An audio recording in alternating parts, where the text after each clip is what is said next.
Olá, o assunto de hoje é alimentos proibidos.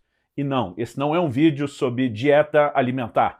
Ele tem a ver com a perspectiva doutrinária, o que a Bíblia diz acerca da comida e de determinados alimentos tidos por alguns como sendo proibidos ou restringidos a nós, os cristãos. Então eu quero começar por 1 Timóteo capítulo 4, e eu vou ler do versículo 1 até o 5. O texto sagrado diz: ora, o Espírito afirma expressamente que nos últimos tempos alguns apostatarão da fé por obedecerem a espíritos enganadores, a ensinos de demônios, pela hipocrisia dos que falam mentiras, quero destacar mentiras aqui, e que têm a consciência cauterizada, que proíbem o casamento e exigem abstinência de alimentos que Deus criou para serem recebidos com gratidão pelos que creem e conhecem a verdade. Então, diferente daqueles que falam mentira, a Bíblia está falando dos que conhecem a verdade. Esses, a Bíblia diz, deveriam receber com gratidão os alimentos que Deus criou para serem recebidos dessa forma. E no final, Paulo diz assim: pois tudo que Deus criou é bom e, se recebido com gratidão, outras versões diz ações de graças, nada é recusável, porque é santificado pela palavra de Deus e pela oração. Para que a gente entenda essa discussão que se tornou tão forte desde os primeiros dias da Igreja de Cristo, né? Percebemos isso no livro de Atos, nas epístolas, e é um assunto polêmico que se estende até os dias de hoje. Nós primeiro precisamos estabelecer um pano de fundo, um certo background. E para que a gente entenda essa discussão sobre proibição de alimentos, né, que seria utilizada por esses espíritos enganadores, por gente que está apostatando da fé, né, por gente que obedece ensinos de demônios, né, a hipocrisia de gente que fala mentiras, nenhum desses adjetivos é considerado em perspectiva nenhuma como algo positivo, muito pelo contrário. Então a Bíblia está falando que essas pessoas exigem abstinências de alimentos que não só Deus não exigiu, como Ele criou para que nós recebêssemos com ações de graças. Então vamos tentar entender aonde começa isso tudo. No Antigo Testamento, nós temos um capítulo inteiro no livro de Levítico, do versículo 1 até o versículo 46, que trata a respeito dos alimentos proibidos. Quais eram os tipos de animais, peixes, aves e insetos que poderiam ser consumidos como alimento e quais aqueles que não poderiam. Bom, para não me estender lendo toda essa lista de Levítico 11, eu quero ler pelo menos Deuteronômio 14, 5 versículos, do 3 ao 8, que traz um resumo. Ele diz assim: não comam coisa alguma abominável. São esses os animais que vocês podem comer. Aqui era o sinal positivo. O boi, a ovelha, a cabra, o veado, a gazela, a corça, a cabra selvagem, o antílope, a ovelha selvagem e o gamo. Vocês podem comer todos os animais que têm unhas fendidas, cujo casco se divide em dois e que ruminam. Porém, dos que ruminam ou têm a unha fendida, vocês não podem comer o cabelo, a lebre, o arganaz, porque ruminam, mas não têm a unha fendida. Serão impuros para vocês. Nem o porco, porque tem a unha fendida, mas não rumina. Será impuro para vocês. Desses vocês não devem comer a carne, nem tocar no seu cadáver. Aliás, alimento impuro não era só os animais restringidos especificamente, né, mas também essa questão do animal encontrado morto. Em Levítico 22, 8, nós lemos: do animal que morre por si mesmo, ou é dilacerado por outro animal, não comerá, para não se contaminar com isso. Eu sou o Senhor. Então, é esse pano de fundo que vai nos ajudar a entender o dilema do apóstolo Pedro. Quando em Atos capítulo 10, a palavra de Deus nos fala a respeito de Pedro na cidade de Jope, e o texto sagrado diz assim: no dia seguinte, eu vou ler Atos 10, de 9 a 16, no dia seguinte, enquanto eles viajavam e já estavam perto da cidade de Jope, Pedro subiu ao terraço por volta do meio-dia a fim de orar. Estando com fome, quis comer. Mas enquanto lhe preparavam a comida, sobreveio-lhe um êxtase. Pedro está aguardando a preparação da comida lá no terraço, em oração, e nesse momento ele tem um êxtase, uma visão. A Bíblia diz: viu o céu aberto, e um objeto como se fosse um grande lençol que descia do céu e era baixado da terra pelas quatro pontas, contendo todo tipo, preste atenção na expressão, todo tipo de quadrúpedes, répteis da terra, aves do céu, e ouviu-se uma voz que se dirigia a ele: levante-se, Pedro, mate e coma. Mas Pedro respondeu: de modo nenhum, Senhor, porque nunca comi nada que fosse impuro ou imundo. Então Pedro está tendo uma visão de Deus. Todo tipo de animal é apresentado. A voz diz, levante, mate, coma, e diz, de jeito nenhum, senhor. Eu nunca, observe o nunca, comi nada, ênfase também aqui para o nada, impuro na minha vida. Ele está falando dessas restrições da lei de Moisés. A Bíblia diz assim, pela segunda vez a voz lhe falou, não considere impuro aquilo que Deus purificou. Isso aconteceu 3 vezes, e em seguida, aquele objeto foi levado de volta para o céu. Muitos usam esse texto de Pedro para tentar dizer, a partir desse texto, que Deus purificou todos os alimentos. Na verdade, o que aconteceu com Pedro foi que Deus fez uso de uma alegoria para que Pedro entendesse uma outra verdade. Pedro teria um grande preconceito, uma grande dificuldade de pregar o evangelho aos gentios, que pela própria lei eram considerados impuros. E Deus está dizendo, não chame de impuro aquilo que eu purifiquei. Então Deus usa um exemplo. Então, nesse momento, nós não temos ainda nenhuma definição de mudança doutrinária a respeito da questão dos alimentos, a não ser um Pedro que, chocado com a visão, diz, não, eu nunca fiz isso. É quase como se ele dissesse para Deus, nem o Senhor vai me fazer desobedecer a lei. E a palavra de Deus, né, nos mostra que houve uma insistência da parte de Deus. Aquilo se repetiu por 3 vezes. Vamos imaginar que Pedro foi pego desprevenido na primeira, na segunda ele já teve tempo de repensar, mas ele continua dizendo não para Deus na terceira. Bom, vamos pular esse texto, que sozinho não serve para uma base doutrinária, mas nós precisamos nos questionar o que o Novo Testamento, o que a Nova Aliança ensina.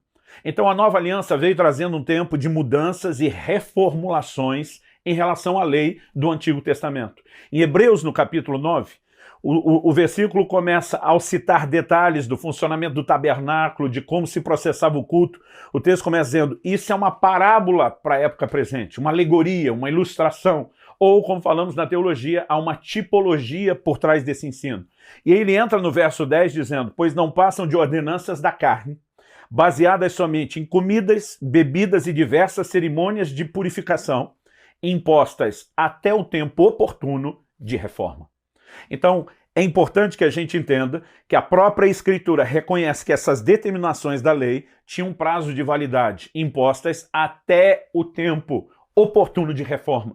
A Bíblia sinaliza claramente que a nova aliança vem trazendo reforma em todo o sistema de lei. Então, a primeira coisa que nós precisamos reconhecer é que no Velho Testamento, sim, havia essas restrições de alimentos que eram considerados impuros, enquanto outros eram considerados puros. Agora, e o Novo Testamento? O Novo Testamento começa nos apresentando uma ideia de mudança de lei.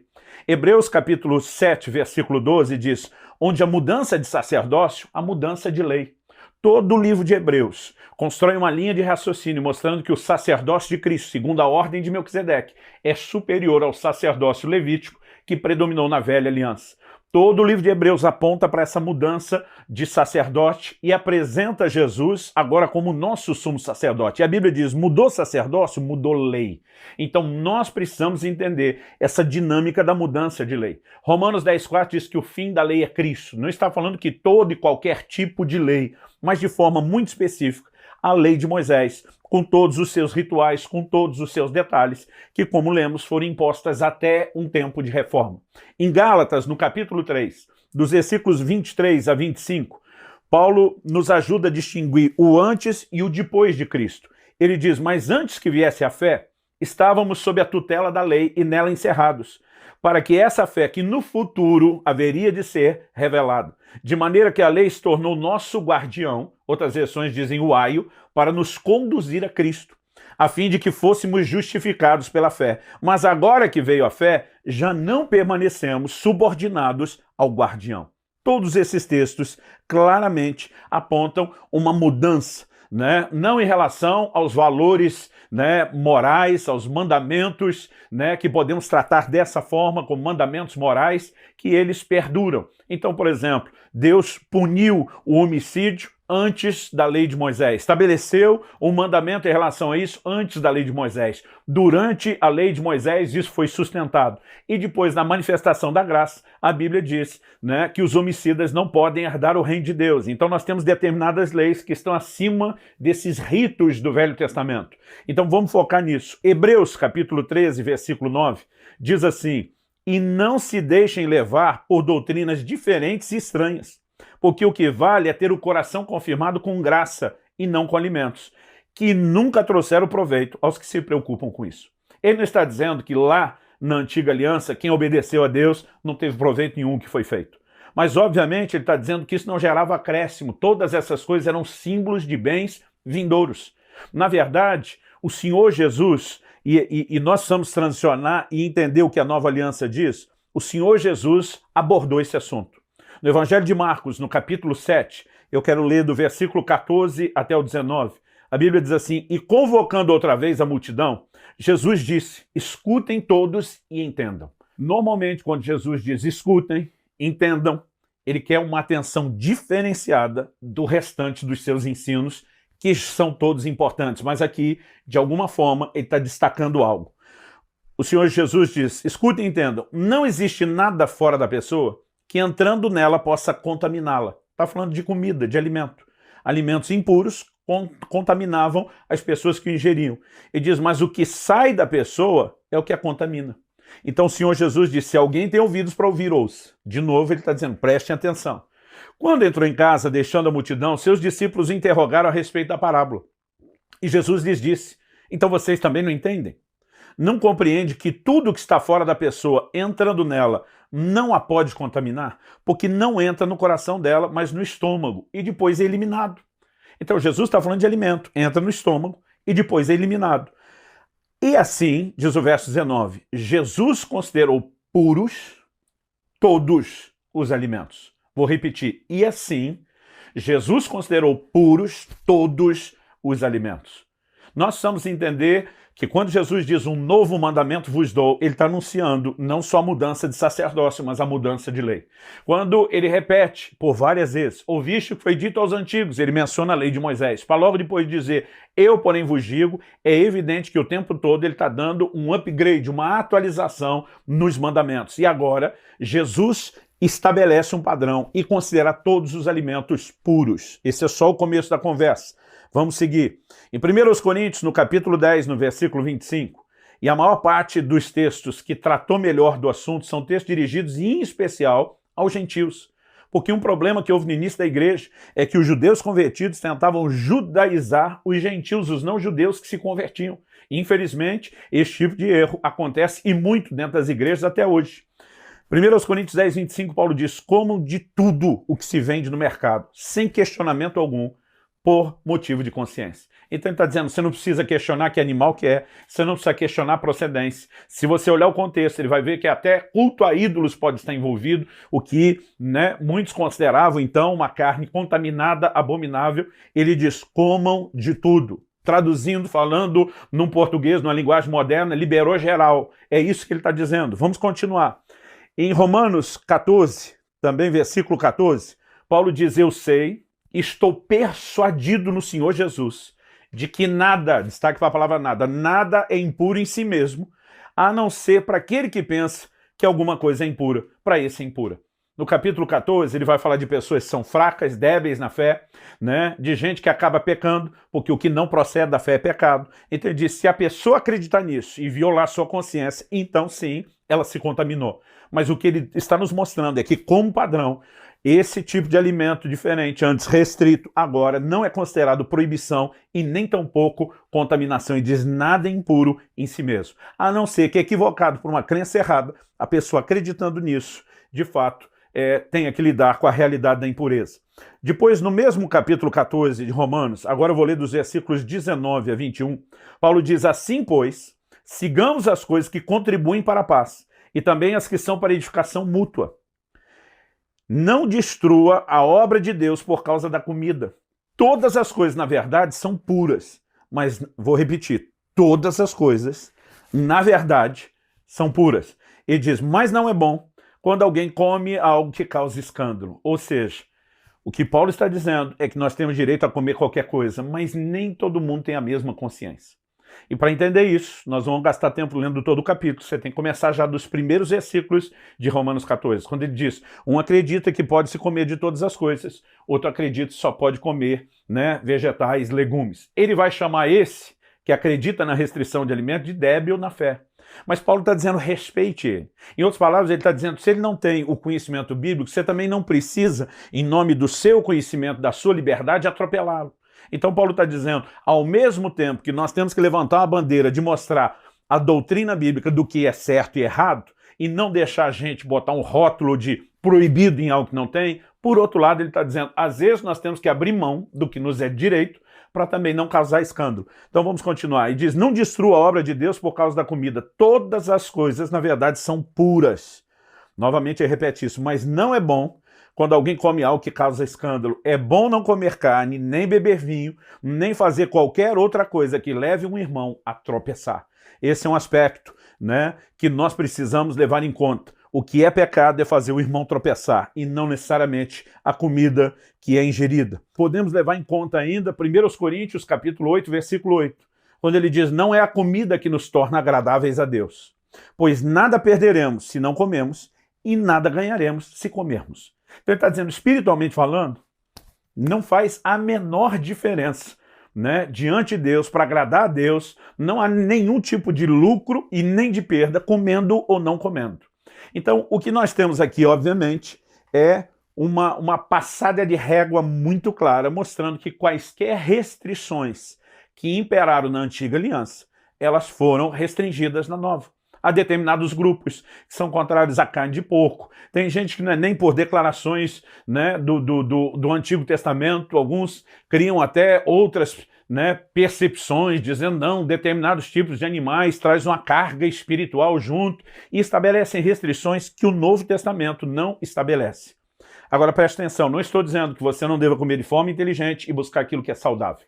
Uma coisa é não ter uma restrição de que a carne de porco, né, ao ser consumida, que ela venha a ser pecado, a gente entender isso. A outra é você, então, comer qualquer tipo de porco criado de qualquer forma ou em qualquer condição. O que eu estou discutindo aqui não são aspectos de higiene, né? Aliás, na verdade, a alimentação saudável é algo que todos nós deveríamos reaprender, mas nós estamos discutindo a questão espiritual. Agora, pastor Luciano, então, liberou geral mesmo, não tem nenhum tipo de restrição hoje? Eu não diria isso. Nós já vimos um destaque que o apóstolo Paulo dá, quando em 1 Coríntios 14 ele fala a respeito de pessoas que não estão andando segundo o amor de Deus. Então, por exemplo, no versículo 15, Paulo diz, se o seu irmão, Romanos 14, 15, se o seu irmão ficar triste por causa do que você come, você já não anda segundo o amor. A Bíblia está dizendo, não atropele outro. Não defenda de forma egoísta a sua convicção. Eu vejo gente tentando defender algumas opiniões e não é que doutrinariamente eles estejam errados, mas a sua conduta violenta o código da mesma palavra de Deus que eles estão usando para defender a questão doutrinária. Então nós precisamos entender que há situações onde a gente não apenas pode, mas deveria se poupar. Por exemplo, em 1 Coríntios, no capítulo 8, o apóstolo Paulo está falando com a igreja, né, de pessoas que se converteram vindas todas da idolatria, do paganismo, e ele começa a falar das comidas consagradas aos ídolos, né, que no meio dos pagãos, dos gentios, isso era muito comum. Então ele diz assim, quanto a comer alimentos sacrificados a ídolos, vou ler 1 Coríntios capítulo 8, do versículo 4 até o 13. Quanto a comer alimentos sacrificados a ídolos, sabemos que o ídolo por si mesmo nada é no mundo e que não há senão um só Deus. Então Paulo está dizendo, gente, o ídolo não dá essa moral toda. Ele não é nada e nós sabemos que só tem um Deus. Porque ainda que existam alguns, são chamados de deuses, quer no céu ou sobre a terra, como há muitos deuses e muitos senhores, para nós, porém, há um só Deus, o Pai, de quem são todas as coisas e para quem existimos, e um só Senhor, Jesus Cristo, por meio de quem todas as coisas existem e por meio de quem também nós existimos. Ele diz, entretanto, nem todos têm esse conhecimento. Ele diz, uma coisa é o conhecimento que eu e você temos, outra é o que os que estão perto de nós têm. Então ele diz, alguns, acostumados até agora com o ídolo, ainda comem desses alimentos como se fossem sacrificados a ídolos. E a consciência deles, por ser fraca, vem a contaminar-se. Então gente que veio de um background antes da conversão, que tinha toda essa prática, de repente, aquele novo convertido sem entendimento, ele começa a ficar com medo. Eu estou me contaminando?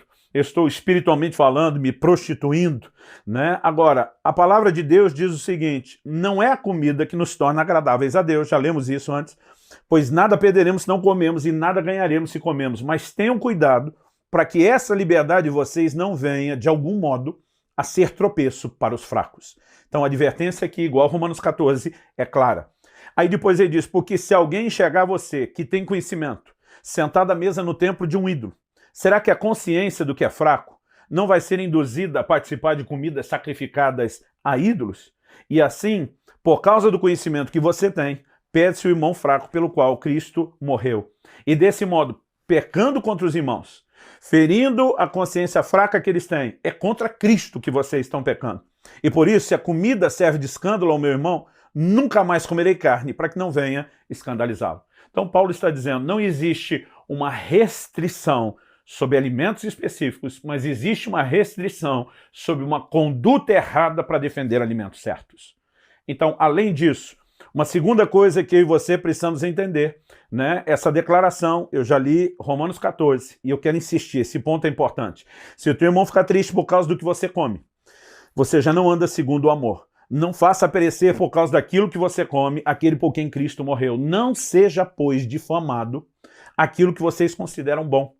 Porque o reino de Deus não é comida nem bebida, mas justiça, paz e alegria no Espírito Santo. Aquele que desse modo serve a Cristo, honrando o irmão sem atropelá-lo, às vezes abrindo mão de um direito para não passar por cima da consciência fraca de alguém e escandalizá-lo, aquele que desse modo serve a Cristo é agradável a Deus e aprovado pelas pessoas. Quando o evangelho começou a ser pregado entre os gentios, uma das primeiras igrejas que se formou com gentios convertidos foi a igreja de Antioquia.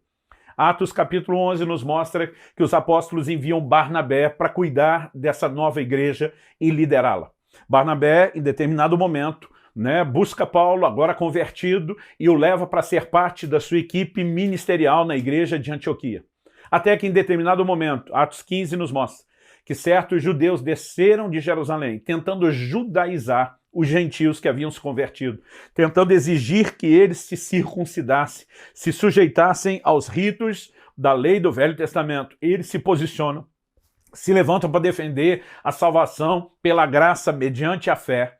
E, diante disso, o concílio de Jerusalém, a reunião não só dos apóstolos, mas de todos os presbíteros, os anciãos da igreja, chega a um consenso, e eles dizem assim nos versículos 28 e 29 de Atos 15, pois pareceu bem ao Espírito Santo e a nós.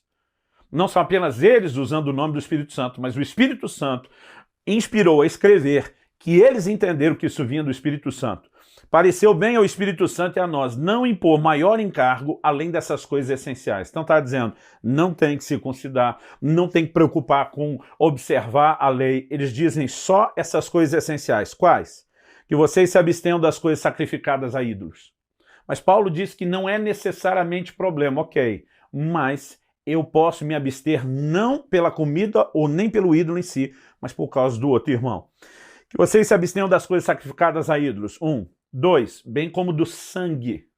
3, da carne de animais sufocados. E 4, da imoralidade sexual. Apenas 4 observações iniciais são feitas, dizendo para eles, preocupem-se apenas com isso. É lógico que tanto a idolatria como a imoralidade já eram proibidas no Velho Testamento, e eles estão dizendo, isso é lei moral, continua. Mas eles pegam uma restrição alimentar e dizem, se abstenham do sangue. Nós precisamos entender que isso foi introduzido com clareza na nova aliança como uma restrição. Porque mesmo antes da lei, isso já é tido como mandamento ou lei moral, Deus dizia que a vida está no sangue, que o sangue não deveria ser consumido ou ingerido. Nós temos uma comida de origem portuguesa, muito conhecida no Brasil, especialmente no Nordeste, chamado sarapatel. Isso pode até mudar de lugar para lugar, mas é uma comida onde o alimento, a carne, é cozinhada com sangue. Nós conhecemos, por exemplo, em alguns lugares é chamado de galinha ao molho pardo. Aliás, quando a Bíblia fala abster do sangue é uma coisa, carne sufocada é outra, mas é parecido. Qual a questão da carne? No Velho Testamento, quando Deus entregou a carne para que os homens comessem, ele instruiu, vocês têm que derramar o sangue por terra, não comam do sangue. Então, que a carne sufocada, um animal, por exemplo, cujo pescoço era quebrado, mas não era cortado, pendurado, para que o sangue fosse embora, e era cozido no próprio sangue, isso era chamado a carne sufocada. Ou seja, dos 4, 2 mandamentos são especificamente sobre o não consumo de sangue. Então, se você nunca entendeu isso com clareza, eu quero falar com a maior clareza possível. Não há nada, absolutamente nada, no Novo Testamento que anule essa exceção, ou essa transposição de algo que não é só tratado como lei mosaica, e sim como lei moral. Agora, tirando essa única exceção, Não há absolutamente nada com que nós precisamos nos preocupar no sentido de impureza ou de contaminação, a não ser a maneira como nos conduzimos para que a gente não escandalize ninguém. E terminando, né, eu gostaria de dar um destaque. A palavra de Deus fala muito sobre receber alimentos com ações de graças. E alguns, muitas vezes, acreditam que isso é só dizer para Deus muito obrigado, né? Na verdade, eu acredito que é mais do que isso. Mas antes de explicar que é mais do que isso, em 1 Coríntios 11, 24, a Bíblia diz assim: o Senhor Jesus, na noite que foi traído, pegou um pão e, tendo dado graças, o partiu. Antes de partir para comer, ele deu graças.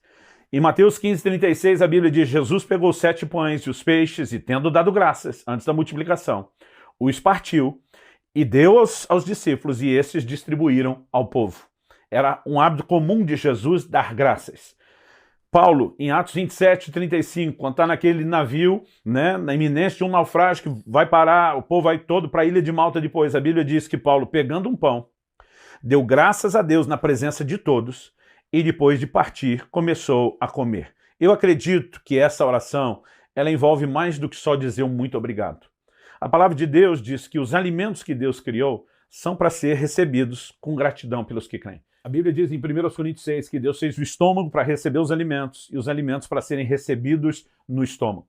Chegará o dia em que ele vai destruir tanto um como o outro. Até lá, né? A Bíblia está dizendo que tudo o que Deus criou é para ser recebido com gratidão pelos que creem. Pastor, então por que durante um tempo houve a restrição? As leis, Hebreus 10:1 diz, não tinha imagem exata das coisas, e sim a sombra dos bens vindouros.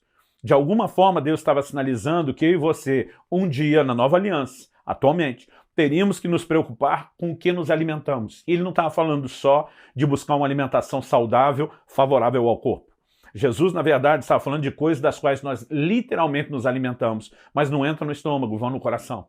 Jesus fala de sentimentos, Jesus fala de pensamentos e Jesus fala a respeito de decisões. Eu vejo crentes que, em vez de se alimentarem da palavra de Deus, gastam horas, né, literalmente comendo porcaria na frente de filmes e seriados e nada da palavra de Deus. Eles não têm uma dieta balanceada. O tempo todo estão jogando valores do mundo, coisas que trazem contaminação, né? As conversas que têm, seja fofoca, maledicência, seja mera e simplesmente, às vezes, o tipo de coisa que se observa na internet ou redes sociais. Alguns estão o tempo todo comendo impureza. Se queremos nos preocupar, vamos entender a alegoria e saber que nós precisamos, de fato, ter uma preocupação com o que nos alimentamos, não necessariamente no aspecto natural. Com isso, não há nenhuma restrição que constitua o alimento pecado, a não ser a maneira como fazemos ou se violarmos. A única restrição, que é comer sangue ou a carne sufocada. Eu espero que isso possa, de alguma forma, trazer clareza e orientação para você. E que, ao mencionarmos a questão da gratidão no final, a gente possa entender que, ainda que possa haver certa contaminação espiritual nas comidas consagradas, a Bíblia diz, se for recebido com gratidão a Deus, não só não é recusável, mas Paulo diz, é santificado pela palavra de Deus e pela oração. A oração que nós fazemos na hora de dar graça, mas o que é a palavra de Deus? É o fato de eu e você não apenas orarmos para que seja santificado, mas fazemos isso porque estamos fundamentados na palavra de Deus. Então, o alimento é santificado. Que Deus nos ajude a andar com sobriedade e sensatez, fundamentados na sua palavra.